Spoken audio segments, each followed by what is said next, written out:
Hello, Andrew Smith here, reporting on my progress on the MLM Lead System 90-Day Challenge. Just a few things that I want to discuss with regards to the work that I was doing yesterday. Basically, the first thing that I set about doing was reviewing all of the training videos that relate to the system. So that included how to set up your capture page, how to register your domain, how to set up your autoresponders, how to set up your affiliate products and affiliate sales pages. So there was a huge amount in terms of training tutorials and just getting to know my way around the system. I then went on and registered a new domain. And now the domain that I was previously using was MLM Summit Training. So I've decided to use something that aligns itself quite well with that. So I've gone for MLMsummitleads.com.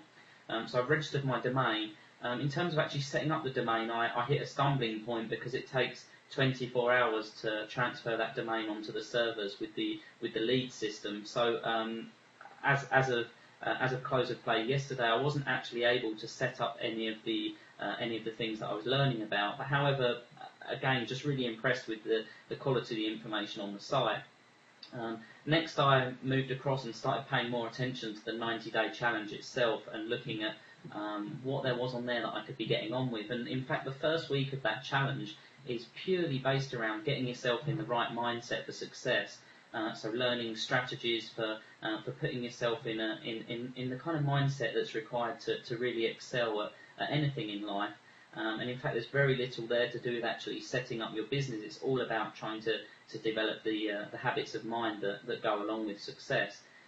So there was a couple of assignments that had to be done during the first week. One of them was a few tasks that were, I won't go into too much detail about them, but they were, I guess, seemingly meaningless. It was just fairly menial tasks. But it was an opportunity to understand how you approach different tasks and the types of stumbling blocks that you might hit, but also to try and figure out whether you're an action taker or whether you're a procrastinator or just the type of person that you are, and to try to move yourself on to becoming more of an action taker and a doer.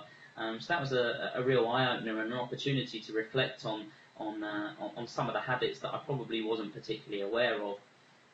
The other thing that I started reading into was how to assign meaningful goals and how to, you may have heard of things like affirmations and that kind of thing, but how to develop goals around affirmations and incantations that which are things that are said out loud repeatedly over and over again that ingrain themselves in the subconscious mind. So I've learned a bit more about that as well. I'm going to, later on in the week, probably tomorrow or the day after, actually put together my goals and get into the habit of reading them regularly and committing them to memory and getting them ingrained in my subconscious mind. And the only reason, again, that I've not progressed with that is until I know exactly what the training is going to be asking of me on a day-to-day basis, it's difficult for me to put together and say these are the action steps that I'm going to take on a day-to-day basis. So as I said, yesterday was, again, very much more of a learning day, just really getting to understand the program. And tomorrow, I'm really hopeful that I'm going to be able to get on and set up my system and hopefully bring that to you and show you what I've put together and how my system's running. So that's about all for today, and I'll catch up with you again tomorrow. Thanks then. Bye.